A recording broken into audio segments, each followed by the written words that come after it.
الحمد لله وكفى وسلام على عباده الذين اصطفى أما بعد فأعوذ بالله من الشيطان الرجيم بسم الله الرحمن الرحيم إن الله مع الصابرين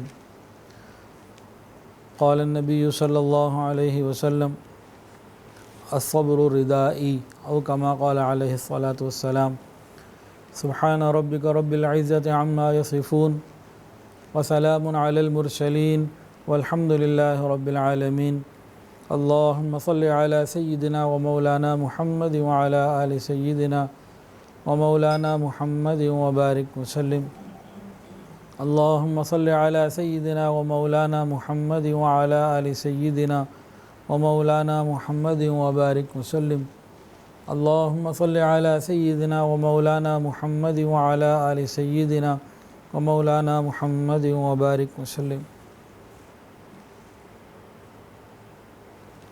ارشاد باری تعالی ہے کہ ان اللہ مع الصابرین، بے شک اللہ تعالیٰ صبر کرنے والوں کے ساتھ ہے۔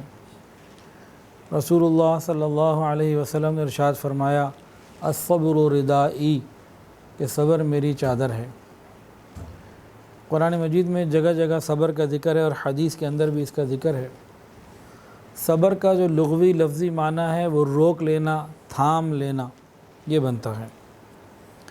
جب بھی کسی انسان کے اوپر کوئی مشکل آتی ہے، ناموافق حالات آتے ہیں، کوئی پریشانی آتی ہے، غم آتا ہے، تو پھر فطرتاً طبعاً بعض دفعہ یہ زبان سے کچھ الفاظ ایسے نکال دیتا ہے اور بعض دفعہ اعضاء اور جوارح سے، ہاتھ پیروں سے کوئی ایسی حرکات کر لیتا ہے جو صبر کے خلاف ہوتی ہیں۔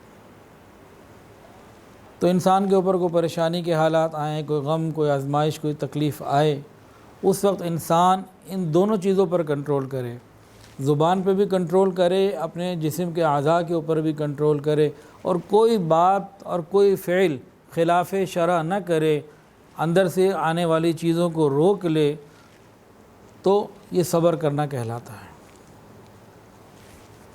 تو صبر کرنا، یہ ہر انسان کو صبر کرنا پڑتا ہی ہے۔ یہ ایک اللہ رب العزت کا ایک عجیب قانون ہے۔ زمین کے اوپر کوئی شخص ایسا نہیں کہ جس کو صبر نہ کرنا پڑتا ہو۔ اب کوئی صبر نہیں، زمین کے اوپر کوئی شخص ایسا نہیں جس کے اوپر ناموافق حالات نہ آتے ہوں، پریشانیاں، تکلیفیں اور غم نہ آتی ہوں، ایسا کوئی شخص نہیں۔ دنی دنیا کسے بے غم نہ باشد، اگر باشد بنی آدم نہ باشد، کہ اللہ تعالیٰ کی بنائی ہوئی اس زمین کے اوپر کوئی شخص بے غم نہیں ہو سکتا۔ اگر زمین کے اوپر کوئی بے غم ہے تو پھر وہ بنی آدم میں سے نہیں ہو سکتا۔ کوئی جانور تو بے غم ہو سکتا ہے، انسان ہو اور بے غم ہو یہ ممکن نہیں، اللہ نے ایسا بنایا ہی نہیں۔ اب سوال ایک پیدا ہوتا ہے، اللہ تعالیٰ فرماتے ہیں ان اللہ بالناس لرؤوف الرحیم، کہ بے شک اللہ تعالیٰ اپنے بندوں کے اوپر رحمت کا اور رأفت کا معاملہ فرماتے ہیں، رؤوف الرحیم ہے۔ تو جب اللہ تعالیٰ بندوں کے اوپر رؤوف بھی ہیں، رحیم بھی ہیں، تو پھر پریشانیاں کیوں آتی ہیں؟ رحمت کا اور رأفت کا تقاضا تو یہ بنتا ہے بظاہر کہ بھئی پریشانی بندے کو آنی نہیں چاہیے۔ اس کا پروردگار اتنا کریم ہو، مہربان ہو، رحیم ہو، ماؤں سے زیادہ محبت کرنے والا ہو، اس کی طرف سے پریشانی پھر آنی ہی نہیں چاہیے۔ تو ایک عام ذہن یہ جاتا ہے، لیکن یہ پریشانیاں آتی ہیں۔ یہ کیوں آتی ہیں کہ اللہ تعالیٰ رحیم و کریم بھی ہیں اور پھر بھی پریشانیاں آتی ہیں؟ تو اس کا جواب سن لیجئے، چند مثالیں ہیں، اس سے یہ بات سمجھ میں آئے گی۔ چھوٹا بچہ ہے، جسم پہ نجاست لگ گئی، کپڑے بھی گندے ہو گئے، اب ماں اسے اٹھاتی ہے، گود میں پکڑتی ہے، لیتی ہے اور اس کو غسل خانے لے جاتی ہے، اس کو نہلاتی ہے، اس کے کپڑے اتار رہی ہے، پانی ڈال رہی ہے، صابن لگا رہی ہے، بچہ رو رہا ہے، چیخ رہا ہے، چلا رہا ہے۔ ظاہر میں دیکھنے والے کو یہ لگے گا کہ ایک ایسی ماں ہے جو بچے پہ ظلم کر رہی ہے، لیکن ماں بچے کے رونے کو تو برداشت کر رہی ہے، وہ رو رہا ہے لیکن اس کو کر رہی ہے پاک اور صاف، کہ وہ جانتی ہے کہ یہ ابھی گندا ہے، نجاست میں لتھڑا ہوا ہے، ابھی یہ دھو لاؤں گی، اس کو نہلاؤں گی، یہ پاک صاف ہو جائے گا، اس لیے کر رہی ہے۔ تو یہ رحمت ہے، زحمت نہیں ہے۔ دیکھنے میں نظر آ رہا ہے کہ یہ زحمت ہے، بالکل اسی طرح بعض دفعہ بندے کا دل میلا ہو جاتا ہے، گناہوں کی نجاست اس کے اندر آ جاتی ہے، گناہوں کی وجہ سے اندر خرابیاں پیدا ہو جاتی ہیں، ظلمت آ جاتی ہے، تو اللہ رب العزت اپنی رحمت سے اس کو دھونا چاہتے ہیں، تو پھر حالات بھیج دیتے ہیں، کوئی بیماری، کوئی مصیبت، کوئی پریشانی کو بھیج دیتے ہیں۔ وہ بندہ اگر اس پر صبر کر لے، اللہ تعالیٰ اس کو گناہوں سے پاک کر دیتے ہیں۔ گویا رحمت کبھی کبھی زحمت کی شکل میں بھی آتی ہے، دیکھنے میں زحمت ہوتی ہے، حقیقت کے اندر وہ رحمت ہوا کرتی ہے۔ ایک اور مثال، چہرے پہ دانے نکل آئے، انسان ڈاکٹر کے پاس گیا، ڈاکٹر کہتے ہیں جی یہاں تو چیرا لگانا پڑے گا، کاٹنا بھی پڑے گا، یا کڑوی دوائی استعمال کرنی پڑے گی۔ کوئی ایسا معاملہ آ گیا جسم کے اندر پھوڑا نکل آیا، اب جی اس کو کاٹ کے اندر سے مواد نکالنا پڑے گا، اس قسم کے معاملات آتے ہیں۔ تو اللہ رب العزت بعض دفعہ بندے کو دیکھتے ہیں کہ عجب اور تکبر یا خود پسندی کی وجہ سے اس کے اندر جو ہے نا وہ مزاج میں تبدیلی آ گئی ہے، پھر اللہ رب العزت مصیبتوں کی، پریشانیوں کی کڑوی دوائی دے دیتے ہیں، بندے کے مزاج کو پھر سیدھا کر دیتے ہیں۔ یا اسی طریقے سے جس طرح ڈاکٹر جسم کے اندر سے گندا مادہ نکال کے پھر دوبارہ اس کو اسٹچ کر دیتا ہے اور آپریشن ہو جاتا ہے، بالکل اسی طرح اللہ رب العزت دیکھتے ہیں کہ میرے بندے کے اندر کچھ گند جمع ہو گیا ہے، یہ باطنی نجاست ہے، یہ جب اس کو کوئی تکلیف آئے گی، یہ صبر کرے گا، آنکھوں سے آنسو جاری ہوں گے اور اس کی یہ جو نجاست ہے یہ دور ہو جائے گی۔ تاہم ہم دیکھتے ہیں کہ جب پریشانیاں آتی ہیں تو کئی طرح کے لوگ ہوتے ہیں، بیہیویئر مختلف ہو جاتے ہیں۔ کچھ تو ایسے ہوتے ہیں کہ جب کوئی پریشانی آتی ہے، تکلیف آتی ہے تو اللہ کا در ہی چھوڑ دیتے ہیں، یہ بھی ایک طرح کے لوگ ہیں۔ کچھ ایسے ہوتے ہیں پریشانی کے حالات میں غیر اللہ کے در پہ بھاگتے ہیں، اس طرح کے بھی حالات ہیں۔ کچھ ایسے ہوتے ہیں جب پریشانی، غم اور تکلیفیں آتی ہیں وہ دعائیں مانگنا چھوڑ دیتے ہیں، ڈپریشن میں چلے جاتے ہیں، مایوسیوں میں چلے جاتے ہیں، خودکشی کا سوچنے لگ جاتے ہیں۔ اور بعض خوش نصیب ایسے بھی ہیں کہ جب کوئی غم، پریشانی، حالات آتے ہیں تو وہ اللہ تعالیٰ کی طرف اور زیادہ رجوع کرنے لگ جاتے ہیں۔ یہی مطلوب ہے، یہی مقصود ہے، یہی محمود ہے، اسی کی ہمیں فکر کرنی ہے، یہی اللہ سے مانگنا ہے۔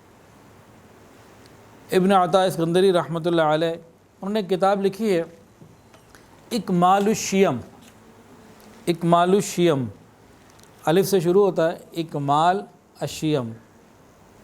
اس کے اندر عجیب عجیب باتیں لکھی ہیں۔ اس میں ایک جملہ انہوں نے ایسا لکھا ہے، الہامی باتیں اس میں بہت زیادہ، چھوٹی سی کتاب ہے، زیادہ بڑی کتاب نہیں، بہت چھوٹی سی کتاب۔ لکھتے ہیں پاک ہے وہ پروردگار جو اپنے غفلت میں پڑے ہوئے بندوں کو پریشانیوں، تکلیفوں، بیماریوں کی زنجیروں میں جکڑ جکڑ کر اپنے در کی طرف لے کے آتا۔ یہ خوشیاں سلاتی ہیں اور غم جگاتے ہیں۔ ایک اللہ والے کہیں بھوک کے فضائل بیان کر رہے تھے تو کسی نے کہا بھوک کی بھی کوئی فضیلت ہوتی ہے، کوئی ایسی چیز ہے اس کا ذکر کیا جائے، کوئی اچھی چیز ہے؟ تو فرمانے لگے فرعون کو اگر بھوک لگتی ہوتی تو خدائی کے دعوے نہ کرتا۔ فرعون کو اگر بھوک لگتی ہوتی، بھوک نے ستایا ہوتا تو وہ خدائی کے دعوے نہ کرتا۔ تو خوشیاں سلاتی ہیں اور غم جگاتے ہیں۔ پاک ہے وہ پروردگار جو پریشانیوں اور مصیبتوں اور بیماریوں کی زنجیروں میں جکڑ جکڑ کر اپنے بندوں کو اپنے در پر لے کر آتے ہیں۔ یہ اللہ تعالیٰ کے وہ زنجیریں ہیں اللہ تعالیٰ کی کہ جو جس سے جکڑ کے اللہ اپنے بندوں کو اپنے در پہ لے کے آتے ہیں۔ اب یہاں ایک سائنسی یا ایک نفسیاتی اصول سمجھنے کی ضرورت ہے کہ انسان کے اوپر کوئی پریشانی آ جائے، حالات آ جائیں، صبر کیسے کرے؟ یہ تو انسان ہے، تو بے صبر ہے، یہ تو ضعیف ہے، خلق الانسان ضعیفا۔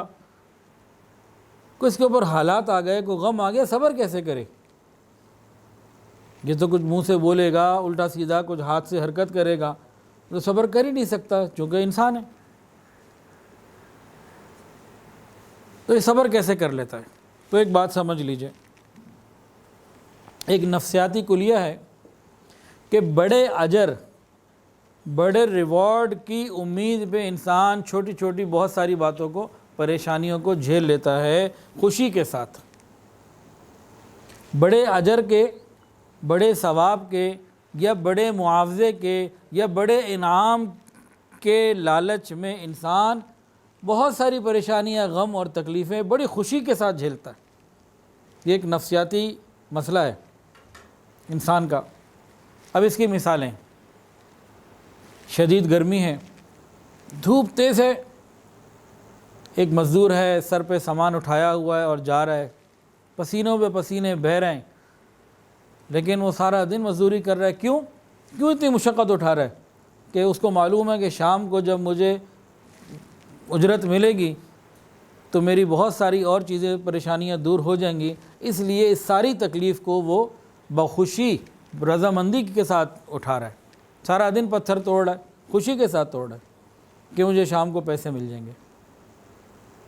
یہ کلیہ ہے۔ ایک عورت ہے، دعا مانگ رہی ہے، یا اللہ مجھے اولاد نرینہ عطا فرما۔ کیا اس عورت کو نہیں معلوم کہ جب حمل ٹھہر جائے گا تو کئی مہینے پریشانی کے، ڈیلیوری کے وقت زندگی موت کا مسئلہ، کئی موتیں ہو جاتی ہیں، شہادتیں ہو جاتی ہیں، پھر بچہ پیدا ہونے کے بعد تقریباً 2 سال تک، یعنی یہ کوئی 2-3 سال کا، 4 سال کا ایسا وقت ہوتا ہے کہ عورت نہ اپنی مرضی سے سو سکتی، نہ جاگ سکتی، نہ کھا سکتی، نہ پی سکتی۔ کئی دفعہ ایسا ہوتا ہے کہ سردیوں کی ٹھنڈی رات ہوتی ہے اور یہ لحاف میں سو چکی ہوتی ہے، چند ہی منٹ بعد بچہ دوبارہ رونے لگتا ہے، پھر اٹھ جاتی ہے۔ کہ اس کو 2-3 سال کم سے کم اتنی تکلیفوں میں سے گزرنا ہوگا۔ وہ یہ جانتی ہے کہ میں نے اللہ سے اولاد تو مانگی ہے، لیکن اولاد آنے کا مطلب اب کئی سال میری اپنی زندگی کے، میری مرضی نہیں رہی، مجھے ہر طرح کی تکلیف اٹھانی پڑے گی۔ بعض دفعہ کھانا کھاتی ہے تو الٹی آ جاتی ہے، تو مختلف تکلیفوں سے گزرتی ہے اور بخوشی گزرتی ہے کہ اس کو ایک امید ہوتی ہے کہ اللہ نے اگر مجھے بیٹا دے دیا، میری اولاد ہو گئی، تو یہ سارے غم چھوٹے ہیں، تکلیفیں چھوٹی ہیں۔ اتنی زبردست، اتنی بڑی بڑی پریشانیاں وہ صرف اس خوشی اور انعام کے انتظار میں جھیلنے کے لیے تیار ہو جاتی ہے۔ سادہ سی مثال ہے۔ تیسری مثال بھی لے لیجئے۔ کلیہ کیا تھا کہ بڑے انعام کی خواہش اور امید کے اوپر انسان پریشانیوں کو خوشی سے برداشت کر لیتا ہے۔ یہ نفسیات ہے انسان کی۔ ایک انسان ہے، اس کا دل کرتا ہے رات کو سوئے، ہم سب کا دل کرتا ہے رات کو نیند آنی چاہیے، رات کو سونا چاہیے، لیکن ایک آدمی کو جاب مل جاتی ہے واچ مین کی، بھئی آپ نے ساری رات چوکیداری کرنی ہے، پہرا دینا ہے، آپ نہیں سو سکتے۔ اب نیند انسان کی ایک محبوب چیز ہے، لیکن اس کو یہ بتا دیا گیا کہ آپ پورا مہینہ رات کو اتنے گھنٹے ڈیوٹی دو گے، پہلی تاریخ کو آپ کو یہ پیکیج مل جائے گا، تنخواہ مل جائے گی۔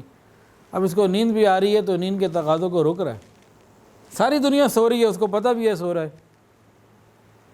گھر میں اندر لوگ سو رہے ہوتے ہیں، یہ باہر دروازے پہ کھڑا جاگ رہا ہوتا۔ اتنی تکلیف کیوں اٹھا رہا ہے؟ کیا اس کو رات کو نیند نہیں آتی ہوگی؟ کسی وقت تھکن نہیں ہوتی ہوگی؟ دل کے اندر خواہش نہیں ہوتی کہ میں بھی ذرا کمر سیدھی کر لوں، میں بھی لیٹ جاؤں؟ لیکن وہ یہ اس لیے نہیں لیٹ رہا کہ اس کو مہینے کے بعد ایک انعام ملنا ہے۔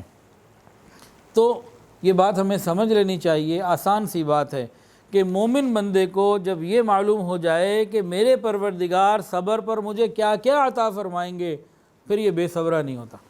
بڑے بڑے حال آ کے چلے جاتے ہیں، یہ بے صبرا نہیں ہوتا۔ اب جس کا جتنا یقین زیادہ ہوتا ہے، اتنی اس کے اوپر رحمت اور آسانیاں اللہ تعالیٰ کی طرف سے زیادہ ہو جاتی ہیں۔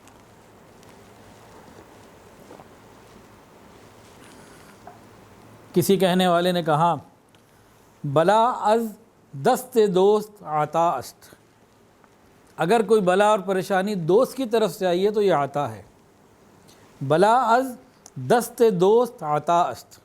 اگر کوئی بلا دوست کی طرف سے آئی ہے تو یہ بلا نہیں، یہ عطا ہے، کہ یہ قریب کر دینے کا ایک بہانہ ہے۔ اور حدیث کے اندر آتا ہے، جب اللہ تعالیٰ کسی بندے سے محبت کرتے ہیں تو اسے کسی مصیبت پریشانی میں ڈال دیتے ہیں، وہ صبر کرے تو اللہ تعالیٰ اسے مجتبی بنا لیتے ہیں، اور اگر وہ اس پریشانی پر خوش ہو تو اللہ اسے اپنے لیے اس کو مصطفیٰ بنا لیتے ہیں، اس کے درجے اور بلند ہو جاتے ہیں۔ بعض ایسے بھی لوگ ہوتے ہیں جب پریشانی آتی ہے تو فقط صبر کرتے ہیں، لیکن بعض ایسے بھی لوگ ہوتے ہیں جب پریشانی آتی ہے تو پریشانی پہ اللہ تعالیٰ کی رضا کا اظہار کر دیتے ہیں، پریشانی پہ خوش ہو جاتے ہیں کہ میرے رب کی طرف سے آئی ہوئی چیز ہے۔ تو یہ اللہ والوں کے حالات ہوا کرتے ہیں۔ کچھ اس کا لطف اہل محبت سے پوچھئے، کچھ اس کا لطف اہل محبت سے پوچھئے، شان جلال بھی انہیں شان جمال ہے، انہیں جلال کے اندر بھی جمال نظر آتا ہے۔ حضرت خواجہ عزیز الحسن مجذوب رحمۃ اللہ علیہ فرماتے تھے، ایک ان سے کیا محبت ہو گئی، ایک ان سے کیا محبت ہو گئی، ساری دنیا سے عداوت ہو گئی، لاکھ جھڑکو اب کہاں پھرتا ہے دل، ہو گئی اب تو محبت ہو گئی۔ یعنی اللہ تعالیٰ کی طرف سے کتنی ہی پریشانیاں، غم اور تکلیفیں آ جائیں، اللہ تیرا در اب پکڑ لیا ہے، اب کہیں اور جانے والا میں نہیں۔ ایک ان سے کیا محبت ہو گئی، ساری دنیا سے عداوت ہو گئی، لاکھ جھڑکو اب کہاں پھرتا ہے دل، ہو گئی اب تو محبت ہو گئی۔ جب اللہ تعالیٰ سے محبت ہو جاتی ہے نا، پھر زندگی کے معاملات کچھ اور ہو جاتے ہیں۔ ہم جو جزا فضا کرتے ہیں، جلد بازی کرتے ہیں، کوئی رونا دھونا کرتے ہیں، یا ہاتھوں سے کچھ ایسی حرکتیں کرتے ہیں، کوئی ماتم وغیرہ کر لیتے ہیں، نوحہ کرتے ہیں، بین کرتے ہیں، یہ کون کرتا ہے؟ یہ ہم کرتے ہیں تو کیوں کرتے ہیں؟ اس وقت کرتے ہیں، اور وہ لوگ کرتے ہیں جنہیں حقیقت سمجھ ہی نہیں آئی ہوتی۔ جن کو حقیقت سمجھ میں آ جاتی ہے ان کی پھر زندگی کے رنگ اور ہوتے ہیں۔ اس حقیقت کو ہمیں سمجھنا ہے۔ جن کو حقیقت سمجھ میں آئی تھی ان کی باتیں بھی ذرا ہو جائیں۔ حضرت ابوبکر صدیق رضی اللہ تعالی عنہ ایک مرتبہ بیمار ہوئے، طبیب آیا، اس نے دیکھا، چیک کیا، تو آپ نے طبیب کو دیکھتے ہی کہا، آپ خیر سے آئے ہو؟ مجھے تو طبیب نے دیکھ لیا ہے۔ بھئی کس نے آپ کو دیکھا؟ بھئی طبیب نے مجھے دیکھ لیا۔ بھئی کیا کہا اس طبیب نے؟ فرمانے لگے، اس نے کہا، انی فعال لما یرید، جو میں چاہتا ہوں میں کر دیتا ہوں، یعنی اللہ تعالیٰ کی طرف نسبت کی۔ حضرت عبداللہ ابن مسعود رضی اللہ تعالیٰ عنہ بیمار ہو گئے، اولاد نرینہ نہیں تھی، بیٹیاں تھیں، اور مالی وسعت بھی نہیں تھی۔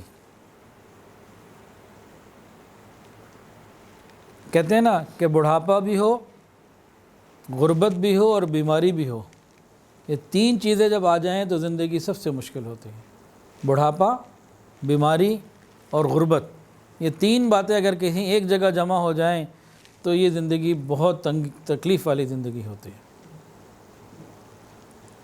اب یہ بیمار ہیں، وسائل بھی نہیں ہیں، نرینہ اولاد بھی نہیں ہے، بیٹیاں ہی بیٹیاں ہیں، لیکن ہے کون؟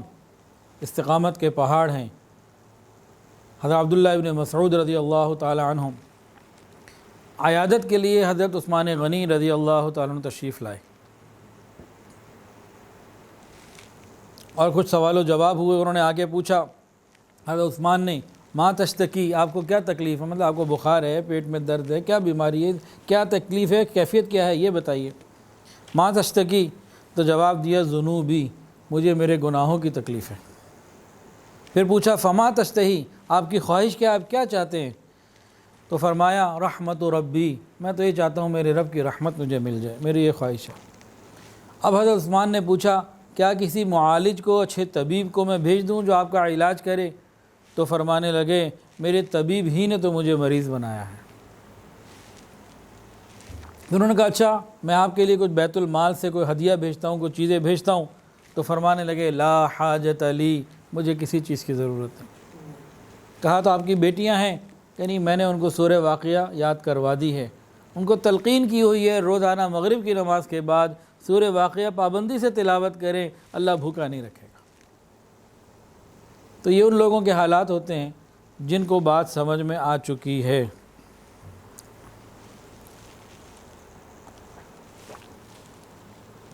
ہم تو بہرحال انتہائی کمزور لوگ ہیں، ہم تو اللہ تعالیٰ سے عافیت ہی مانگتے ہیں، یا اللہ ہمیں عافیت میں ہی رکھیے، ہم تکلیفوں کے، پریشانیوں کے اٹھانے کے قابل ہی نہیں۔ تو حقیقی معنوں میں صبر تو یہ ہوتا ہے۔ تاہم اللہ تعالیٰ جس کو جس حال میں رکھے، بندہ اپنے رب کی تقسیم کے اوپر راضی رہے۔ حضرت مولانا روم رحمۃ اللہ علیہ نے مثنوی شریف میں کچھ واقعات لکھے ہیں سلطان محمود غزنوی رحمۃ اللہ علیہ کے اور ان کے غلام ایاز کے، کئی واقعات ہیں مختلف۔ ایاز ایک غلام تھا، غریب خاندان کا تھا، لیکن بادشاہ کو اس سے محبت ہو گئی۔ بادشاہ نے اس کو اپنا قرب دے دیا، اس کا خیال رکھتا، اوروں پہ جو نظر پڑتی وہ ایک جنرل نظر ہوتی، اس پہ جو نظر ہوتی اس کے اندر ایک اپنائیت ہوتی تھی۔ تو جب باقی دربانوں نے دیکھا نا، اور بڑے بڑے لوگوں نے جب یہ دیکھا تو اعتراض کیا کہ جی یہ کیا، آپ اس کو تو اتنی توجہ دیتے ہیں، جو نظر آپ کی محبت کی اس پہ جاتی ہے ہم پہ تو نہیں آتی، عقل میں بھی ہم اچھے، خاندان ہمارا اچھا، اور حسب نسب اچھا، ہم مال والے، یہ ایک غلام کو آپ ہم پہ فوقیت دیتے ہیں۔ اعتراض کرنے والے تو اعتراض کرتے ہیں، ہر جگہ کرتے ہیں۔ تو بادشاہ نے نا کسی وقت بات تو سن لی، پھر کسی وقت جو ہے نا ایک پھل منگوایا جان بوجھ کے، انتہائی کڑوا، اس کو کٹوا کے ایک ایک قاش جو ہے نا وہ سب کو دی۔ اب جس کو بھی دیں وہ جب اس کو کھائے تو فوراً تھو تھو کر دے، اسے کھائی نہ جائے، اور اس کو چھوڑ دے، ایک کو دی، دوسرے کو دی، تیسرے کو دی، کئیوں کو دی۔ اب سب اس کو، انتہائی کڑوا تھا، نہ کھا سکے، چھوڑ دیا۔ ایک ایاز کو بھی دی، یہ کھا رہا ہے۔ بادشاہ نے سب کو تو دیکھ لیا تھا کہ سب سے نہیں کھایا جا رہا، تو بادشاہ نے اس کو دیکھا کہ تو بڑے نارمل روٹین میں بڑے مزے سے کھا رہا ہے۔ تو اب بادشاہ نے اس سے پوچھا، ایاز کیا یہ پھل کڑوا نہیں؟ کہ جی بادشاہ سلامت، کڑوا تو ہے، پھر آپ اتنے مزے سے کیسے اس کو استعمال کر رہے ہیں؟ کہ بادشاہ سلامت، دل میں آیا تو تھا کہ اس کو چھوڑ دوں، لیکن ایک خیال آ گیا۔ وہ خیال یہ تھا کہ اس ہاتھوں سے کتنی مرتبہ میٹھی چیزیں، مزیدار چیزیں کھائی ہیں، اگر آج ایک کڑوی آ گئی ہے میں کیسے واپس کر دوں، مجھے شرم آئی۔ ہم بھی یہی سوچیں، جس پروردگار نے ہمیں ایمان عطا فرمایا، صحت عطا فرمائی، حضور پاک صلی اللہ علیہ وسلم کی امت میں پیدا کر دیا، اچھا رزق دیا، اور کتنی بے حساب نعمتیں عطا فرمائیں، تو اگر کبھی کوئی غم، پریشانی، کوئی تکلیف کے حالات آ جائیں تو پھر ہمیں ان چیزوں کو بھی یاد رکھنا چاہیے جو انعامات اللہ تعالیٰ کی طرف سے ہمیں ملے ہیں۔ کسی عارف نے کیا خوب کہا، سرے دوستاں سلامت کے خنجر آزمائی، کہ دشمن کے نصیب ہی میں نہیں تھا کہ تیرے خنجر سے وہ ہلاک ہوتا۔ اللہ جو تیرا دشمن ہے اس کے نصیب ہی میں نہ تھا کہ وہ تیرے خنجر سے ہلاک ہوتا۔ دوستوں کے سر سلامت ہیں، آپ ان پہ آزماتے رہیے، یعنی پریشانیاں اب دوستوں پہ بھیجتے رہیے، ہم آپ کی پریشانی کو آپ ہی کا بھیجا ہوا سمجھ کے خوشی سے قبول کرتے ہیں۔ دشمنوں کو تو اللہ رب العزت دنیا کی نعمتیں دے دیتے ہیں، دشمنوں سے مراد یہاں کفار ہیں، اور آخرت میں ان کے لیے کچھ نہیں، لیکن ایمان والوں کے لیے اللہ نے یہاں بھی رکھا ہے اور وہاں بھی رکھا ہے۔ کسی نے کیا خوب کہا، تیرا غم بھی مجھ کو عزیز ہے، تیرا غم بھی مجھ کو عزیز ہے کہ وہ تیری دی ہوئی چیز ہے۔ کوئی پریشانی آتی ہے، بھیجنے والا کون؟ اللہ۔ جب اللہ کی طرف سے پریشانی آئے تو ہمت اور حوصلے اور صبر کے ساتھ انسان وقت کو گزارے، اللہ کی رضا کا طالب بنے، تو اللہ تعالیٰ مہربانی فرما دیتے ہیں۔ ایک اصول کی بات یاد رکھنے کی ضرورت ہے، بے صبری کرنے سے پریشانی، مصیبت اور تکلیف ٹلا نہیں کرتی۔ کوئی بھی بیماری، غم، پریشانی حال آ گیا، اب بے صبری اس کا علاج نہیں ہے، بے صبری سے وہ دور نہیں ہوگی۔ یہ اصول ہے کہ کوئی بھی پریشانی آ گئی، اب بے صبری کی وجہ سے وہ پریشانی تو دور نہیں ہو سکتی، لیکن بے صبری کرنے کی وجہ سے انسان اللہ تعالیٰ کی طرف سے ملنے والے اس اجر سے محروم ہو جاتا ہے، جو صبر کرتا تو یہ پا لیتا، تو بہت بڑا نقصان ہوتا۔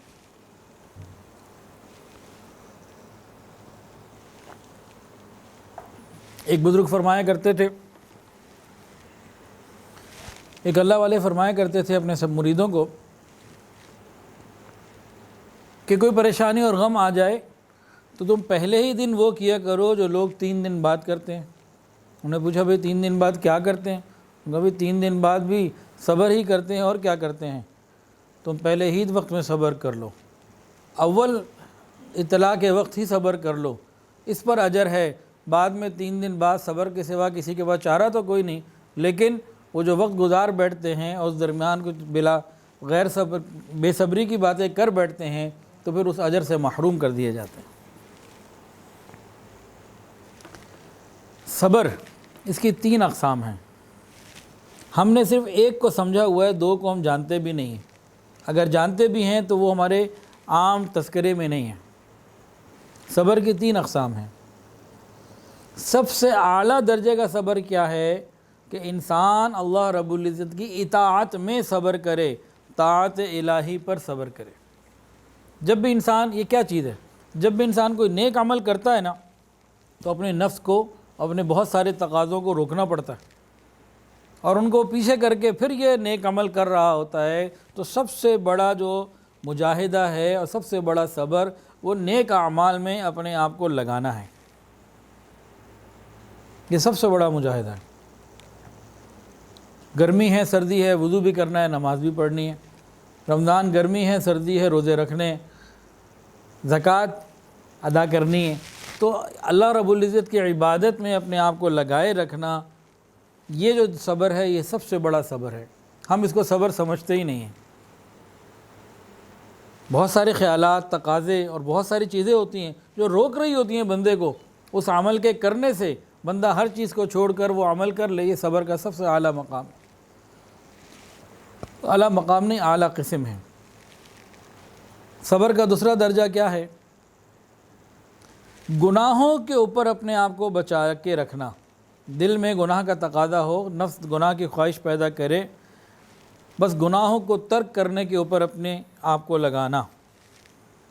بعض دفعہ ایسا ہوتا ہے کہ انسان نے توبہ بھی کر لی، نیکی کی زندگی پہ بھی آ گیا، لیکن پہلے جہاں دوستی سے تعلق تھا، اب دل کے اندر خواہش ہو رہی ہے کہ میں دوبارہ وہاں رابطہ کروں، حالات بھی موافق ہیں، پھر لائن سیٹ ہو جائے گی، پھر معاملہ ہمارا گناہ کا چل پڑے گا۔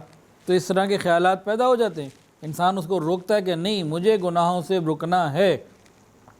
یا ویسے بھی کسی بھی گناہ کے اندر، کسی بھی گناہ کا خیال جب دل میں پیدا ہو اور انسان اپنے آپ کو روک لے تو یہ ترک معصیت کے اوپر صبر کرنا، یہ دوسرے درجے کی قسم ہے۔ تو اول صبر کیا ہے؟ نیکی اور عبادت کے اوپر صبر کرنا۔ دوسرا درجہ کیا ہے؟ گناہوں سے بچنے کے اوپر صبر کرنا۔ اور تیسرا درجہ کیا ہے؟ امتحانات، پریشانیوں پر، بیماریوں پر، تکلیفوں پر صبر کرنا۔ ہم صرف اسی کو صبر سمجھتے ہیں، باقی دونوں چیزیں تو ہمارے معمول میں نہیں ہیں الا ماشاء اللہ۔ تو پریشانی اور غم آ جائے تو اس پر صبر کرنا۔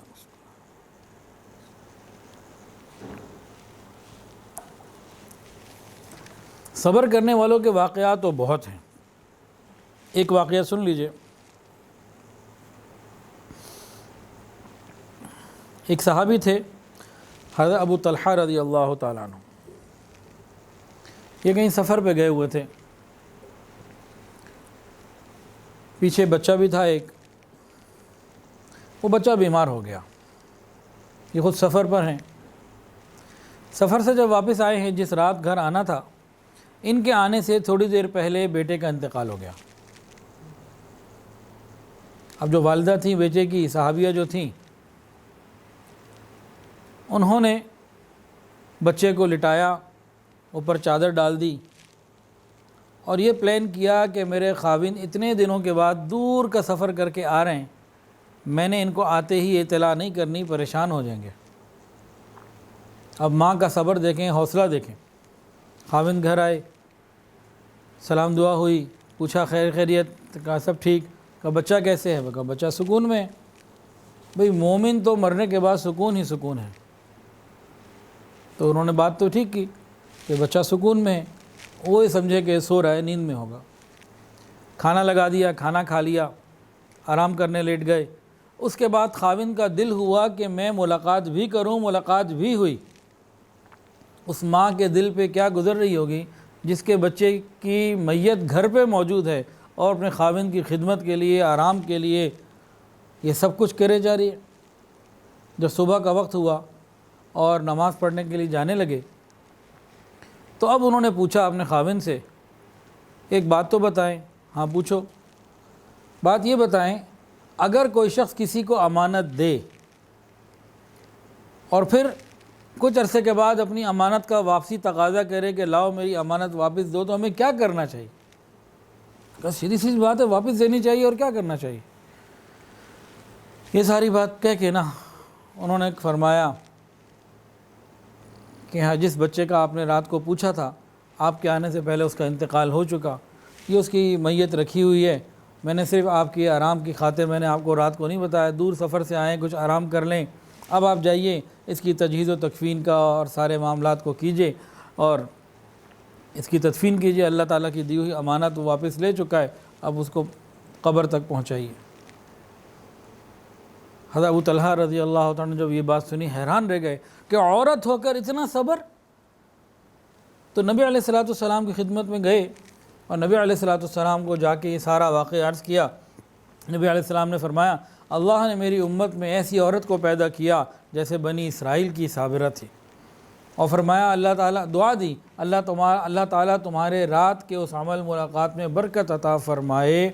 نبی علیہ السلام کی برکتوں والی دعا سے اللہ تعالیٰ نے ایک ایسا بیٹا عطا فرمایا عبداللہ ابن ابی طلحہ، جن سے آگے 7 یا 9 بیٹے پیدا ہوئے اور سب کے سب وہ قرآن مجید کے عالم بنے، قاری بنے، اللہ نے ان سے خوب دین کے کام لیے۔ اللہ اکبر کبیرہ۔ تو صبر کرنے والوں نے تو ایسی ایسی مثالیں قائم کی ہیں کہ انسان حیران ہو جاتا ہے۔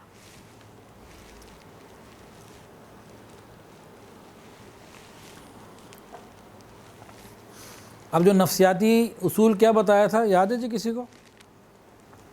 کہ جب انسان کو بڑے اجر کی، ثواب کی، معاوضے کی، انعام کی امید ہوتی ہے نا، تو پھر وہ درمیان میں آنے والی چھوٹی چھوٹی باتوں کو خوشی سے برداشت کر لیتا ہے۔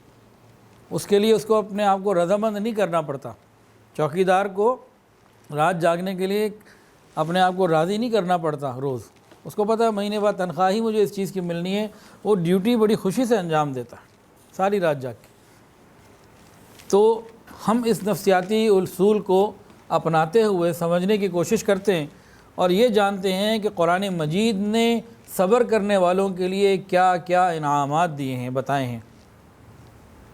ان انعامات کو اگر ہم سوچیں گے، سمجھیں گے، ذہن میں رکھیں گے تو دنیا کی تمام تکلیفوں کے اوپر صبر کرنا ہمارے لیے آسان ہوگا۔ یہ کہ دنیا میں تکلیف ہی کوئی نہ آئے یہ ہو نہیں سکتا، رب نے اس کو ایسا بنایا ہی نہیں، دنیا ایسی ہے ہی نہیں کہ تکلیفیں نہ آئیں۔ تکلیفیں تو آنی ہیں، لیکن جب یہ انعامات ہم بار بار سنیں گے، پڑھیں گے، غور کریں گے تو انشاءاللہ ان تمام تکلیفوں کے اوپر ہمارے لیے صبر کرنا آسان ہو جائے گا۔ انسان کی نفسیات ہے اور اللہ تعالیٰ نے قرآن میں ذکر بھی فرمایا انعامات کا صبر کے اوپر۔ تو سنیے اور دل کے کانوں سے صبر کے اوپر ملنے والے انعامات سنیے۔ اللہ تعالیٰ فرماتے ہیں یا ایھا الذین آمنوا اصبروا وصابروا، اے ایمان والو صبر کرو اور استقامت اختیار کرو۔ حکم ہے، امر دیا جا رہا ہے کہ تم صبر کرو۔ اور ایک جگہ فرمایا یا ایھا الذین آمنوا استعینوا بالصبر والصلاۃ، اے ایمان والو مدد مانگو صبر اور نماز کے ذریعے، یعنی بے صبری کرنے سے منع فرمایا۔ اور آگے فرمایا ایک جگہ فاصبر کما صبر اولو العزم من الرسل ولا تستعجل لهم، جس طرح اور عالی ہمت پیغمبر صبر کرتے رہے، محبوب آپ بھی صبر کیجئے اور جلدی نہ کیجئے۔ تو اس میں جلد بازی سے بچنے کی تلقین کی گئی اور صبر کرنے کا حکم دیا گیا۔ اب صبر کے اوپر انعامات کیا ہیں؟ اللہ تعالیٰ فرماتے ہیں واللہ یحب الصابرین، اللہ تعالیٰ صبر کرنے والوں سے محبت فرماتے ہیں۔ یہ چھوٹا انعام تو نہیں ہے، اللہ کی محبت کسی کو مل جائے، اہل صبر کے ساتھ محبت، واللہ یحب الصابرین، اہل صبر کے ساتھ اللہ کی معیت، ان اللہ مع الصابرین، بے شک اللہ تعالیٰ صبر کرنے والوں کے ساتھ ہے۔ اور اہل صبر کو کہا کہ صبر تمہارے لیے بہت بہتر ہے، وَلَئِن صَبَرْتُمْ لَهُوَ خَيْرٌ لِلصَّابِرِينَ، اگر تم صبر کرو گے تو تمہارے لیے بہت بہتر ہے۔ پھر اجر کے بارے میں فرمایا وَلَنَجْزِيَنَّ الَّذِينَ صَبَرُوا أَجْرَهُمْ بِأَحْسَنِ مَا كَانُوا يَعْمَلُونَ، اور جن لوگوں نے صبر کیا ہم ان کو ان کے اعمال کا بہت بہترین بدلہ عطا فرمائیں گے۔ پچھلی قوموں کی مثالیں بھی دیں، یہ بھی بتا دیا کہ پہلوں نے بھی صبر کیا، تم بھی صبر کرو۔ وقال موسیٰ لقومہ استعینوا باللہ واصبروا، اور موسیٰ علیہ السلام نے اپنی قوم سے کہا اللہ سے مدد مانگو اور صبر کرو۔ یہ تو ان کے نبی نے ان کو حکم دیا، پھر اللہ تعالیٰ نے انعام عطا فرمایا، وَتَمَّتْ كَلِمَةُ رَبِّكَ الْحُسْنَى عَلَى بَنِي إِسْرَائِيلَ بِمَا صَبَرُوا، اور بنی اسرائیل کے بارے میں تمہارے رب کا وعدہ نیک پورا ہوا، انہیں ساری نعمتیں ملیں ان کو ان کے صبر کے بدلے میں۔ اور صبر کے اوپر ایک بہت بڑا انعام کیا ہے؟ اللہ تعالیٰ بے حساب اجر عطا فرماتے ہیں، انما یوفی الصابرون اجرہم بغیر حساب، جو صبر کرنے والے ہیں ان کو اللہ تعالیٰ بے حساب عطا فرماتے ہیں۔ اہل صبر کو بشارتیں بھی قرآن مجید میں دی گئیں، وبشر الصابرین الذین اذا اصابتهم مصیبہ قالوا انا للہ وانا الیہ راجعون اولئک علیہم صلوات من ربہم ورحمہ واولئک هم المہتدون۔ اور خوشخبری سنا دو صبر کرنے والوں کو کہ وہ جن کو جب کوئی مصیبت آتی ہے تو کہتے ہیں ہم تو اللہ کے ہیں، جو کچھ ہمارے پاس ہے اللہ ہی کا دیا ہوا ہے، اس سب کو چھوڑ کے ہم نے اللہ ہی کی طرف لوٹ کے جانا ہے، انا للہ و انا الیہ راجعون۔ یہ ایک بڑا عجیب جملہ ہے، اگر کسی بھی غم اور پریشانی میں اس کو ترجمے کے مفہوم کے ساتھ ذہن میں رکھ کے اس کو پڑھا جائے بار بار کثرت کے ساتھ، اللہ صبر عطا فرماتے ہیں۔ انا للہ، ہم اللہ کے ہیں، جو کچھ ہمارے پاس ہے وہ اللہ ہی کا دیا ہوا ہے، وَإِنَّا إِلَيْهِ رَاجِعُونَ، سب کچھ کو چھوڑ کر ہم نے اللہ ہی کی طرف لوٹ کے جانا ہے۔ یہ مفہوم عرض کر رہا ہوں، اِنَّا لِلَّهِ وَإِنَّا إِلَيْهِ رَاجِعُونَ، اس سے بڑی تسلی ملتی ہے۔ اور فرمایا وَالصَّابِرِينَ فِي الْبَأْسَاءِ وَالضَّرَّاءِ وَحِينَ الْبَأْسِ أُولَئِكَ الَّذِينَ صَدَقُوا وَأُولَئِكَ هُمُ الْمُتَّقُونَ۔ اہل صبر کو صداقت کی بھی بشارت دی اور تقوی کی بھی بشارت دی، کہ جو اہل تقوی ہوتے ہیں یہ اہل صبر بھی ہوتے ہیں۔ پھر اہل صبر کی مدد کا وعدہ ہے، بلا ان تصبروا وتتقوا ويأتوكم من فورهم هذا يمددكم ربكم، اگر تم صبر کرو اور پرہیزگاری اختیار کرو تو گو تمہارے دشمن اکٹھے آ بھی آئیں تو تمہارا رب تمہاری مدد کرے گا۔ وَلَمَنْ صَبَرَ وَغَفَرَ إِنَّ ذَلِكَ لَمِنْ عَزْمِ الْأُمُورِ، البتہ جنہوں نے صبر کیا اور معاف کیا یہ بہت بڑے ہمت والا کام ہے۔ تو اہل ہمت صبر والوں کو کہا گیا۔ اہل صبر کو اللہ تعالیٰ خاص انعامات عطا فرمائیں گے جو ان کے لیے بڑی راحتوں کا ذریعہ بنیں گے، نفس کی دل کی خواہشات کو پورا کرنے کا ذریعہ بنیں گے۔ وَيْلَكُمْ ثَوَابُ اللَّهِ خَيْرٌ لِمَنْ آمَنَ وَعَمِلَ صَالِحًا وَلَا يُلَقَّاهَا إِلَّا الصَّابِرُونَ۔ اور ایک جگہ فرمایا وَمَا يُلَقَّاهَا إِلَّا الَّذِينَ صَبَرُوا وَمَا يُلَقَّاهَا إِلَّا ذُو حَظٍّ عَظِيمٍ، یہ بات انہی لوگوں کو حاصل ہوتی ہے جو صبر کرتے ہیں اور انہی لوگوں کو ملتی ہے جو بڑے نصیب والے ہیں، ذو حظ عظیم، جو بڑے نصیب والے ہوتے ہیں، اس صبر کی نعمت ان کے لیے ہے، خوش نصیب ہوتے ہیں۔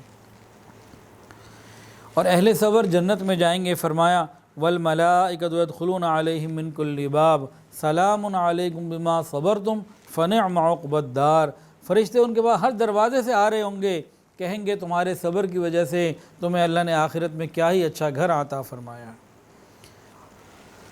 اللہ اکبر کبیرہ۔ تو صبر کی وجہ سے بے شمار نعمتیں اللہ رب العزت اللہ تعالیٰ اپنے بندوں کو عطا فرماتے ہیں۔ انبیاء کرام نے صبر کیے، حضرت یعقوب علیہ السلام پہ پریشانیاں آئیں، حضرت یوسف علیہ السلام جدا ہو گئے، پھر دوسرے بیٹے بنیامین جدا ہو گئے، آنکھوں کی بینائی متاثر ہو گئی، وَابْيَضَّتْ عَيْنَاهُ مِنَ الْحُزْنِ فَهُوَ كَظِيمٌ، ایک لمبا عرصہ تقریباً 30-40 سال کا وقت گزر گیا، تکلیف کا، جدائی کا، غم کا، لیکن اللہ تعالیٰ نے قرآن مجید میں بتا دیا کہ انبیاء کو جب پریشانیاں اور غم آئے انہوں نے سوائے پروردگار کے کسی اور کے سامنے اپنے غم کو نہیں رکھا، اپنے غم، اپنے حالات، کیفیت اللہ ہی کے سامنے رکھی۔ حضرت یعقوب علیہ السلام نے اپنے صبر کا جو حال اللہ تعالیٰ کے سامنے رکھا وہ کیسے رکھا؟ انما اشکو بسی و حزنی الی اللہ، اللہ میں اپنا غم اور اپنی پریشانی تیرے ہی سامنے رکھتا ہوں۔ مخلوق سے ہٹ کٹ کے، ہر طرف سے ہٹ کٹ کے جب اللہ کی طرف متوجہ ہو گئے، اللہ تعالیٰ ہی نے پھر ان کے لیے آسانی فرمائی۔ حضرت ایوب علیہ السلام بیماری آئی، 18 سال یا 23 سال، کافی لمبا عرصہ رہی، جو بھی وقت تھا، اولاد، مال، مویشی سب ختم، ایک بیوی زندگی پر خدمت کرتے رہی، خیال رکھتی رہی۔ انہوں نے بھی جب اپنے غم کا حال بیان کیا تو مخلوق سے نہیں کیا، صرف اپنی اہلیہ ہی سے، مخلوق سے نہیں کیا، صرف اور صرف اللہ تعالیٰ سے ہی کیا۔ انی مسنی الضر وانت ارحم الراحمین، اے اللہ میں بڑی تکلیف میں ہوں اور تو سب سے زیادہ رحم کرنے والا ہے، اللہ میں تجھی سے رحمت کی درخواست کرتا ہوں، تو ہی رحم کرنے والا ہے، مہربانی فرما۔ پھر اللہ تعالیٰ نے ان کی پریشانی کو دور بھی فرمایا اور ان کے صبر کو پسند فرمایا، اور ان کے صبر کی قرآن مجید میں اللہ رب العزت نے باقاعدہ تعریف بیان فرمائی۔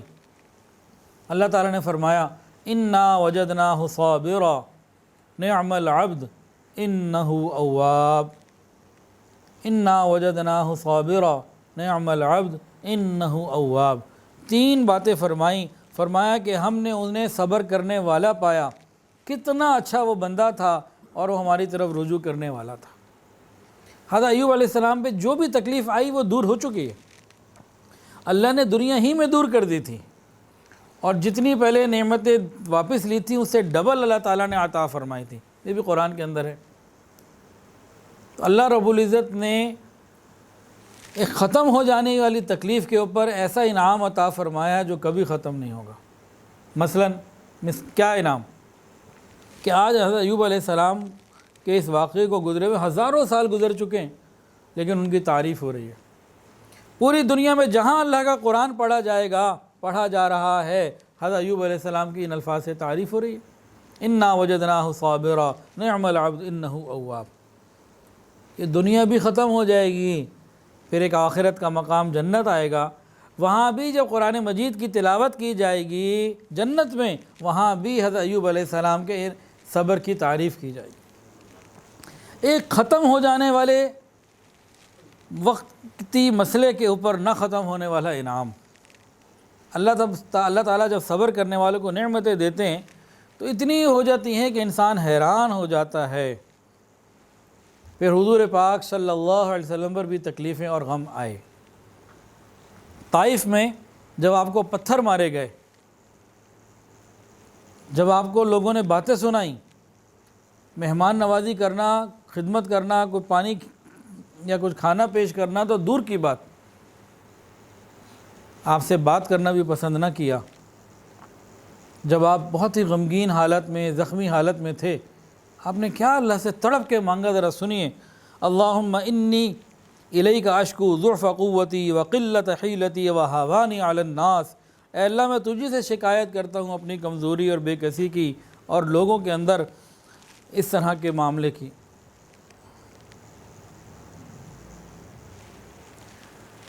اپنی فریاد اللہ ہی کے سامنے جب رکھی، طائف سے واپس آتے ہیں، نبی علیہ السلام نے عاجزی کی انتہا کی اور پروردگار عالم نے پھر معراج عطا فرمائی، عروج کی انتہا کر دی، پھر وہاں تک پہنچے جہاں تک کوئی نہ پہنچا۔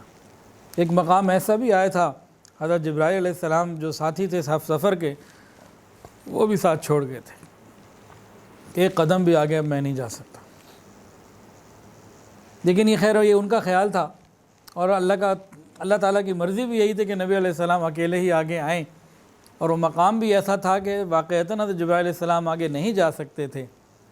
لیکن یہاں ایک بزرگ تھے غالباً سید عطا اللہ شاہ بخاری رحمۃ اللہ علیہ، انہوں نے دو عجیب باتیں کہیں۔ ایک تو انہوں نے یہ کہا کہ جبرائیل علیہ السلام کو یہ تو یاد رہا کہ اس سے آگے ایک قدم آگے بڑھا تو پر جل جائیں گے، لیکن یہ بھول گئے کہ میرا ہاتھ کس کے ہاتھوں میں ہے، اگر محمد کے ہاتھوں میں ہاتھ دے کے آگے بڑھ جاتے تو یہ نہیں ہو سکتا تھا کہ جلا دیے جاتے۔ یہ محبت کی بات ہے۔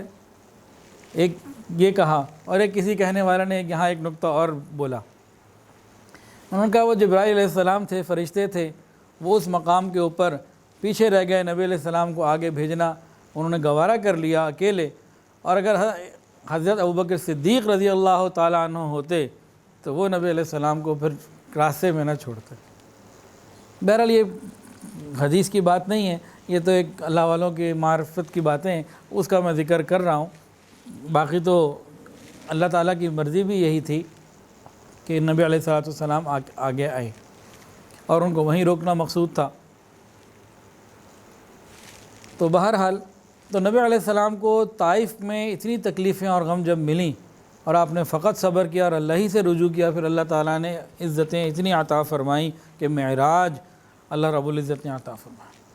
تو جب بھی کوئی غم اور پریشانی آئے اور بندہ صبر کرتا ہے، اللہ رب العزت پھر اس کے بدلے آسانیاں ضرور عطا فرماتا ہے۔ سورہ الم نشرح کے اندر بھی اسی چیز کا تذکرہ ہے، فَإِنَّ مَعَ الْعُسْرِ يُسْرًا، ہر تنگی کے ساتھ آسانی، اور 2 دفعہ فرمایا ہر تنگی کے ساتھ آسانی۔ عربی کا ایک مقولہ ہے، اذا اشتدت بک البلوى ففکر فی الم نشرح فعسر بین یسرین اذا فکرتہ فافرح۔ جب تم تکلیفوں میں پریشانیوں میں آ جاؤ تو سورہ الم نشرح میں غور کرنا کہ اللہ فرماتے فعسر بین یسرین، کہ ایک تنگی کے ساتھ 2 آسانیوں کے وعدے اللہ نے اس صورت میں کیے ہیں۔ جب تم اس پر غور کرو گے تو خوش ہو جاؤ کہ کوئی بھی تنگی حال آتا ہے، کوئی پریشانی آتی ہے تو اللہ تعالیٰ اس کے بدلے کوئی بہتر انعام اور ڈبل انعام، یہ قرآن کا وعدہ ہے، مل کے رہتا ہے۔ ہاں بندہ صبر کرے، اللہ کی رضا پہ راضی رہے، اللہ تعالیٰ مہربانی فرما دیتا ہے۔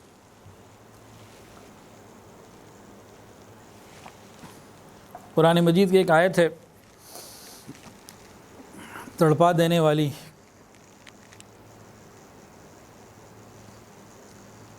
صبر کے بارے میں۔ حضور پاک صلی اللہ علیہ وسلم کو اللہ تعالیٰ نے ارشاد فرمایا وَاصْبِرْ لِحُکْمِ رَبِّکَ، محبوب آپ صبر کیجئے، اپنے رب کی حکم کے مطابق صبر کیجئے۔ وَاصْبِرْ لِحُکْمِ رَبِّکَ فَإِنَّکَ بِأَعْیُنِنَا، کہ آپ ہماری نگاہوں کے سامنے ہیں۔ محبوب آپ صبر کیجئے، فَإِنَّکَ بِأَعْیُنِنَا، آپ ہماری نگاہوں کے سامنے۔ امی عائشہ صدیقہ رضی اللہ تعالیٰ نے جب یہ آیت سنی تو نبی علیہ السلام کے مبارک ہاتھوں کو بوسہ دیا اور فرمایا کہ محبوب آپ کا اللہ تعالیٰ کے کتنا مقام ہے، کہ نبی علیہ السلام کو اللہ تعالیٰ فرما رہے ہیں کہ محبوب آپ صبر کیجئے، آپ ہماری نگاہوں کے سامنے، ہم آپ کو دیکھ رہے ہیں۔ ایک کتاب میں ایک مجرم کا واقعہ لکھا ہوا ہے کہ اس کو سر عام جو ہے نا وہ کوڑے لگنے تھے، لوگ کھڑے ہیں، جلاد بھی ہے جس کے پاس کوڑا ہے، اس کی وہاں سب کے سامنے جو ہے نا وہ کوڑے لگنے کی، یعنی ذلت اور رسوائی کی بات تھی۔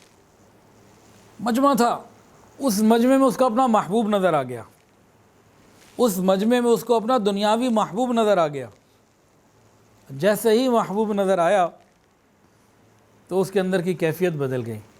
ایک مجرم کی کیفیت دنیاوی محبوب کو دیکھ کے بدلی، اور کیا بدلی کہ جب جلاد کوڑا لگاتا وہ خوشی کا اظہار کرتا، دوسرا کوڑا لگتا وہ جناب اور مزے کا اظہار کرتا، چیخنا چلانا تکلیف کا اظہار کچھ بھی نہیں، وہ خوشی کا اظہار کرتا۔ کیوں؟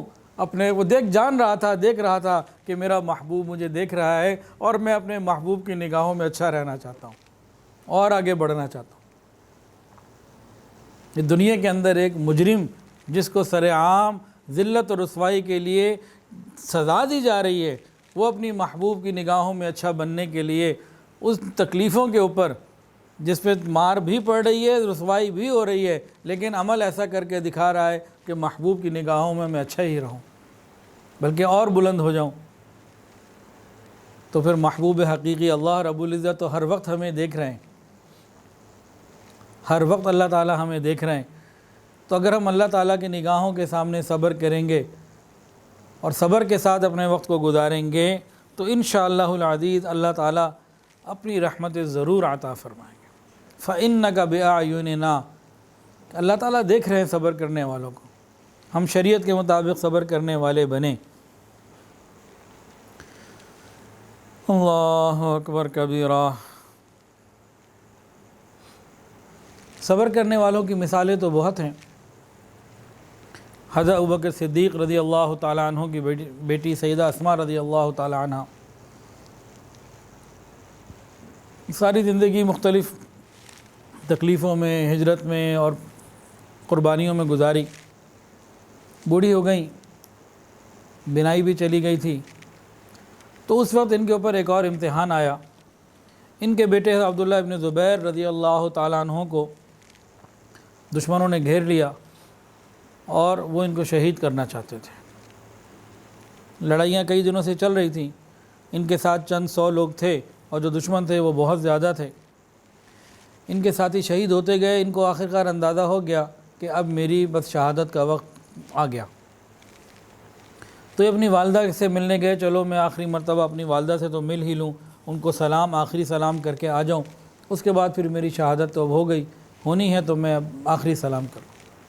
اپنی والدہ کے پاس آئے اسماء رضی اللہ تعالی عنہ، انہوں نے ان کو قریب کر لیا اور پوچھا بیٹا خیریت سے آئے ہو، کیا بات ہے؟ تو انہوں نے کہا کہ بس میں آج آخری سلام کرنے آپ کے لیے آیا ہوں۔ پوچھا بیٹا کچھ پریشان لگ رہے ہو، الفاظ سے لہجے سے پہچانا، کیوں پریشان لگ رہے ہو؟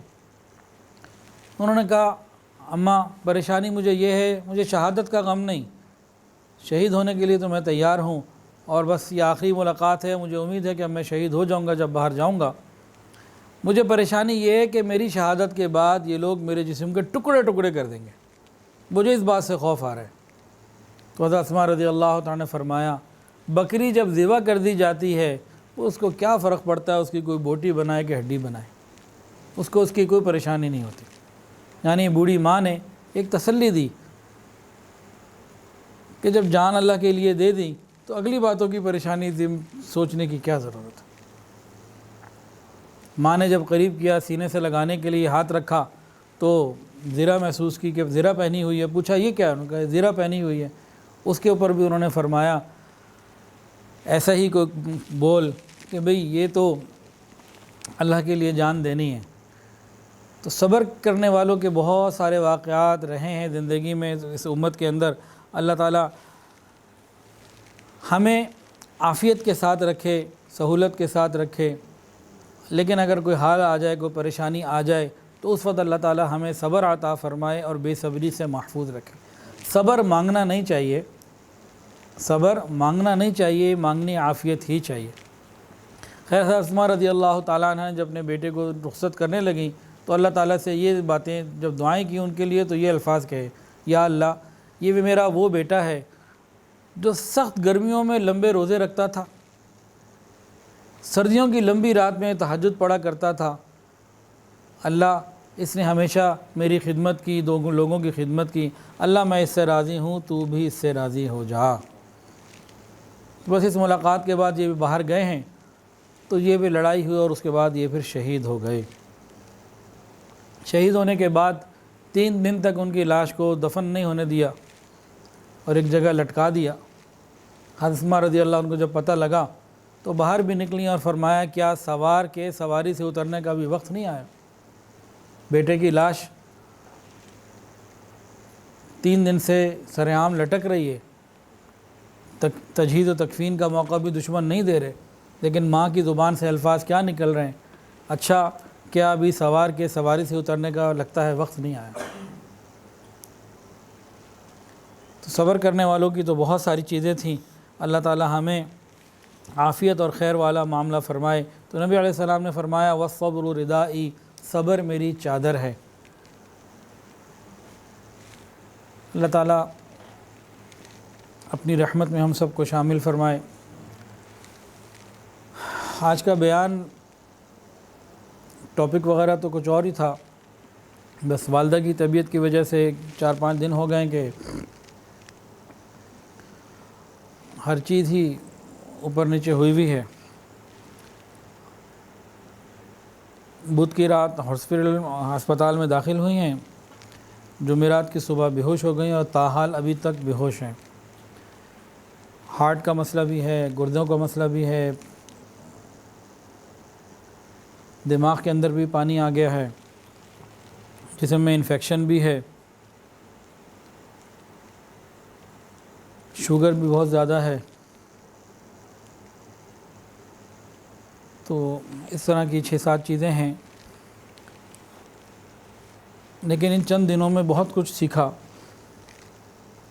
میری جو اپنی والدہ تھی ان کا انتقال تو 27 جولائی 2003 کو ہو گیا تھا، اتوار کا دن تھا۔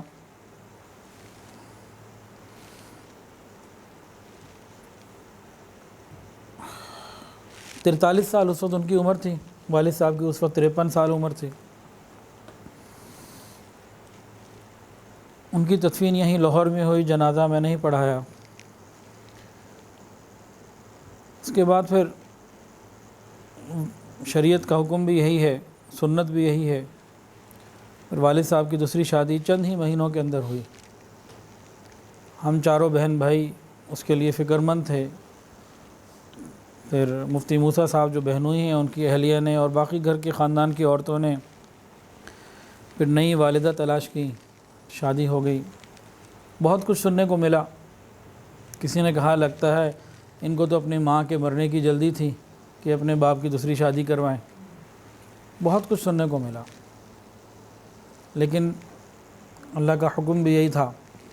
اور آج اس بات کو بھی 18 سال گزر گئے۔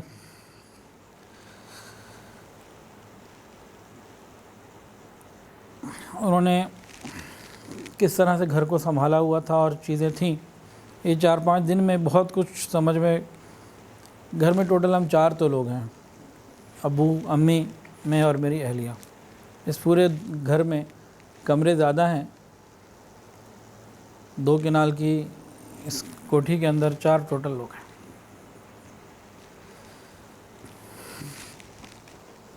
کچن انہوں نے سنبھالا۔ ابو کی دوائیاں یہاں ہمیں نہیں پتہ تھی، نہ مجھے پتہ تھی، نہ میری بیگم کو پتہ تھی، نہ خود ابو کو پتہ تھی کہ صبح دوائیاں کون سی لے رہے ہیں، رات کو کون سی لے رہے ہیں۔ ڈاکٹر نے پرسکرپشن لکھ کے دے دی۔ اب والدہ ابو کو صبح ناشتے کے ساتھ، رات کو کھانے کے ساتھ دوائیں خود ہی نکال کے دیتی تھیں۔ برسوں سے یہ ذمہ داری انہوں نے خود اپنے شوق سے سنبھالی ہوئی تھی۔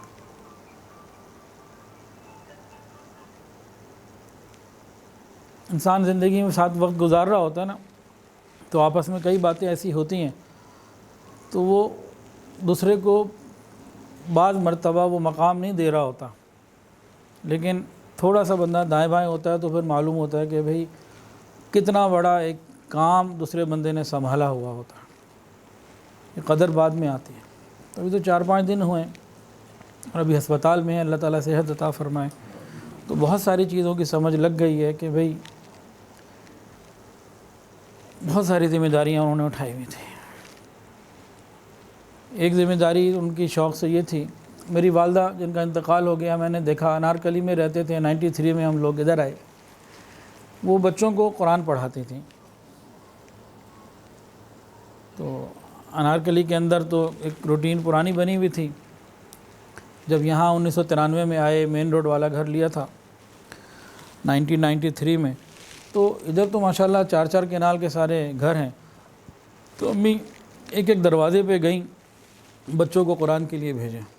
وہ سلسلہ چل رہا تھا، آج بھی چل رہا تھا۔ اب نئی والدہ یہ بھی بچوں کو قرآن پڑھاتی تھی۔ یہ ہمارے اس A1 سیکٹر کے کتنے ہی سرونٹ کوارٹر کے لوگ ایسے ہیں جن کے روز بچے یہاں بلا ناغہ پڑھنے آتے ہیں۔ 70 سے لے کے 80 کے درمیان ان کی تعداد کم و بیش رہتی ہے۔ والدہ اور 2-3 لوگ ان کو روز پڑھاتے تھے۔ اور کبھی امی ان کے لیے ابھی بقرعید تھی تو خاص طور سے کچھ گوشت کہا کہ جی ان بچوں کی دعوت کرنی ہے، اور دوسرے تیسرے مہینے کوئی نہ کوئی عنوان سے ان بچوں کی دعوت کسی نہ کسی عنوان سے کرتی رہتی تھی۔ کوئی مالی کا بیٹا ہے، کوئی باورچی کا بیٹا ہے، کوئی ڈرائیور کا بیٹا ہے، کوئی بیٹی ہے، اس طرح سے چھوٹے بچے آتے ہیں۔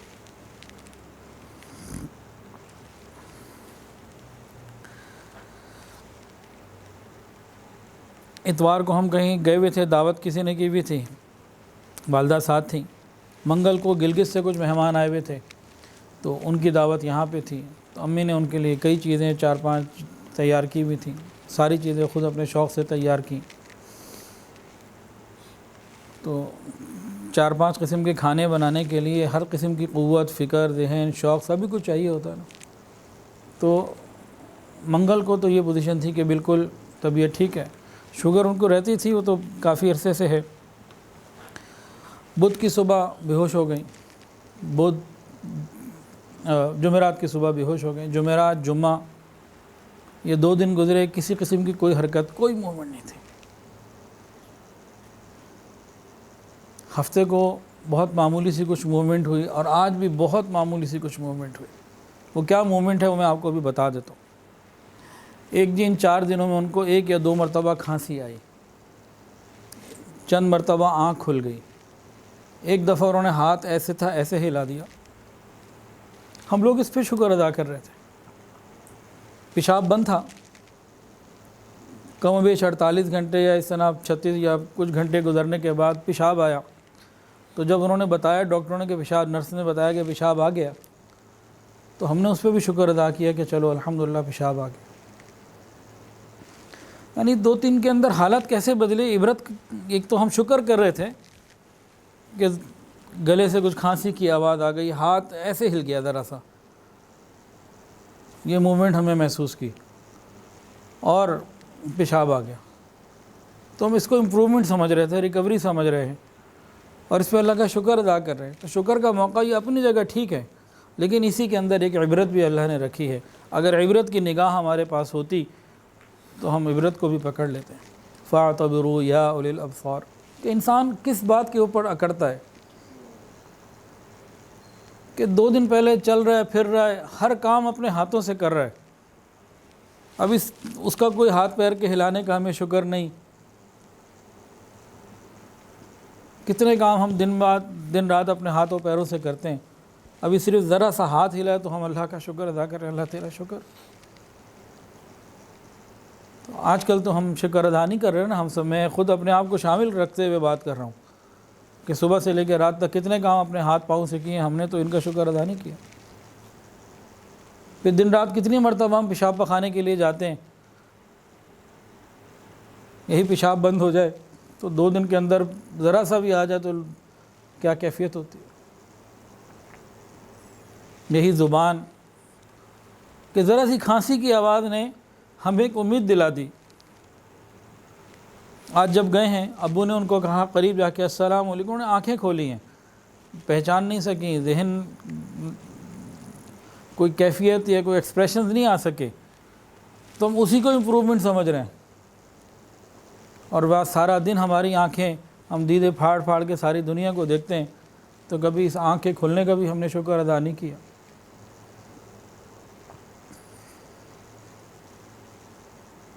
اور اسی طرح ماں باپ ہونے کی حیثیت سے بالخصوص، اور گھر کا فرد ہونے کی حیثیت سے، کہ ایک آدمی کا جاری اور سسٹم میں سے نکل جانا چند دنوں کے لیے، اللہ اس شفا دے، واپس آئیں گے انشاءاللہ، تو باقی پورا گھر ڈسٹرب۔ میرا آج دوپہر کو بیان تھا مغل پورہ برانچ میں، وہ کینسل کیا۔ آج رات کو کانا میں ان کے ہاں بیان تھا، وہ کینسل کیا۔ پیر کل آنی ہے، میرا نرگس بلاک اقبال ٹاؤن برانچ میں بیان تھا، وہ کینسل کر دیا۔ منگل کی صبح 4:30 بجے فجر پڑھتے ہی ہماری روانگی تھی چترال کے لیے۔ پورا شیڈیول میرے پاس واٹس ایپ پہ موجود ہے، تقریباً 10 کے قریب بیانات چترال، لوئر، اپر اور مختلف علاقوں میں تھے۔ وہاں سے شندور ٹاپ سے ہم نے جانا تھا گاکوچ، شیر قلعہ، شکیوٹ، پھر گلگت، پھر وہاں سے پھر واپس لاہور آنا تھا۔ یہ 8 دن کا ہمارا تقریباً پلان تیار تھا کم و بیش۔ کراچی کی ٹکٹیں میں نے لی ہوئی ہیں، آخری جمعہ جو ہے اگست کا، پتہ نہیں 28 ہے کہ 27 اگست ہے، کراچی کی ٹکٹ جمعے کو دارالشفا میں جمعہ پڑھا کے وہاں سے ابو سے بات کی تھی، سیدھا میں جاؤں گا رنگ روڈ کے ذریعے ایئرپورٹ، اور پیر کی صبح وہاں سے واپسی کی ٹکٹ بھی ہے۔ ساری چیزیں رہ گئیں، تو کتنے ہمارے پلان ہوتے ہیں۔ تو ایک آدمی کا تھوڑا سا آگے پیچھے ہو جانے سے، تو ہمیں چاہیے کہ ہم اپنے گھر والوں کی قدر کریں، ماں باپ کی قدر ہو، بیوی کی، بیٹے کی، اولاد کی، بہن بھائی کی، ہر ایک کی قدر ہے، ہر ایک کا اپنا ایک وزن ہے۔ ہم عام زندگی میں گزارتے ہوئے، چلتے ہوئے اس کو، بہت ساری چیزوں کو اگنور کر رہے ہوتے ہیں، اور تھوڑا سا کچھ ادھر ادھر ہوتا ہے معاملہ، تو وہ کسی نے صحیح کہا ہے کہ قدر آتی ہے مر گیا یا ٹر گیا۔ ہمیں قدر آتی ہی تب ہے جب کوئی مر جاتا ہے یا دور چلا جاتا ہے۔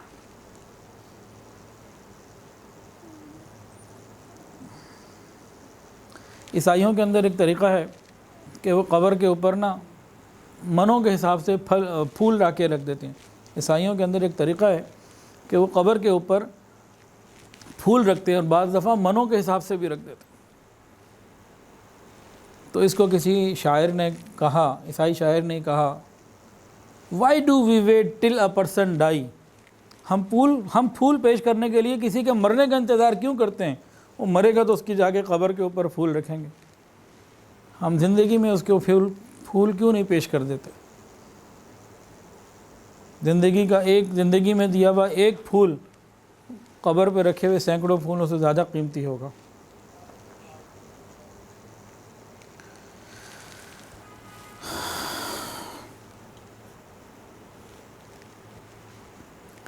تو خیر میرے اپنے لیے سب سے پہلے ہم سب کے لیے کہ ہم اپنے ارد گرد جو لوگ موجود ہیں گھر میں اور بھی جہاں بھی، ان کی قدر دنیا میں ہی کر لیں، زندگی میں ہی کر لیں، بعد میں تو پھر تو مردہ پرست لوگ ہیں، جیسے کہ دنیا سے چلا جاتا ہے اس کی تعریفیں شروع کر دیتے ہیں، جب وہ زندہ ہوتا ہے تو اس کی ہم قدر نہیں کر رہے ہوتے۔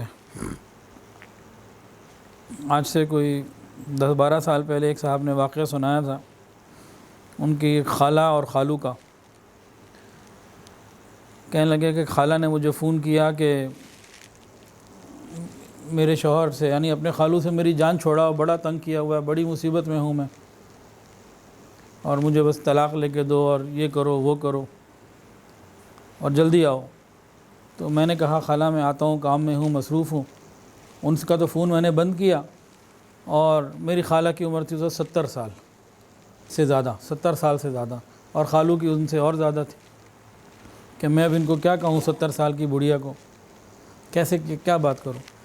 کہتے ہیں کہ پھر وہ وقت کسی طرح سے گزرا، میں گئے ہی نہیں، دوسرے شہر جانا تھا، تو 2-2.5 مہینے گزرے تھے، خالو کا انتقال ہو گیا۔ پھر میں گیا، جب گیا تو وہی خالہ بیٹھی رو رہی